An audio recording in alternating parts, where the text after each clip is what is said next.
Hello，大家好啊！又到咗阿 B 每日談天論股嘅時候啦。今日嘅時段嚟到邊度呢？咁啊，大家估下啦吓，暫時唔開估住，後邊會送一條視頻俾大家，就係嚟到風光優美呢個地方。咁啊，琴日我哋整咗條視頻叫做每日一牛股，咁啊反應非常之熱烈啊，有幾千個瀏覽量，但係其實都幾個朋友投訴嘅，去投訴乜嘢呢？佢哋話唔想再睇任何股票嘅視頻啦，因為佢哋對股票深惡痛絕，覺得股票係一個騙局嚟嘅。唉，冇辦法啦，人嘅睇法係唔同噶啦。咁但係我都覺得一樣嘢，投資需謹慎，入市要小心。咁啊，我提出嘅所有嘅一啲都係我嘅一啲娛樂建議啊，大家有興趣就睇，冇興趣就可以即時 pass 過去。咁啊，另外一樣嘢就係、如果真係有想問我啲問題，或者想聽我意見嘅話，可以關注我個星球，等我發條鏈接出嚟，有興趣先加入啦。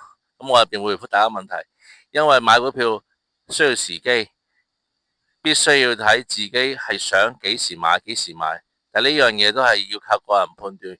如果你想聽我啲意見嘅話，純粹係意見啊，唔代表必勝啊。咁可以關注我星球，我就唔會喺視頻同其他地方回覆噶啦。多謝晒。咁今日嘅每日一牛股，我會推薦邊隻股票？就係呢一間公司啦，Robust。咁啊，Robust 呢間公司呢，好犀利，係一個美股嚟嘅。咁啊，唔知國內啲朋友有冇玩啦吓？咁啊，我啲認識嘅小朋友都好中意玩。咁而且呢間公司已經唔係近期 set up 噶啦，其實已經開咗好多年噶啦。但係佢哋嘅平台做呢啲嘅小遊戲係做得好成功嘅。其實好多嘅小朋友都好中意玩，同埋佢哋作為一種社交嘅工具，好多人呢係特別喺香港啊，佢哋好多人啲小朋友佢哋唔係用 WhatsApp 嘅，佢哋係用 Roblox 嚟聯絡嘅，因為喺度可以約打 game，二來呢可以傾偈。咁我諗我哋未來買嘅都係 future，未來呢班小朋友可能都會成為世界嘅以後嘅一啲主人啦。咁佢哋玩都要玩 Roblox 嘅話，呢樣培養咗一個好好嘅習慣。咁我對 Roblox 未來嘅前景都好睇好嘅。咁而呢間公司嘅基本面，大家可以上網睇下。咁啱啱發完財報，個財報呢就大跌嘅。咁大跌嘅原因就係因為佢哋係發咗啲 option，呢啲 option 呢係會喺個 finance 嘅角度係會減值嘅。但係我覺得呢個冇問題嘅。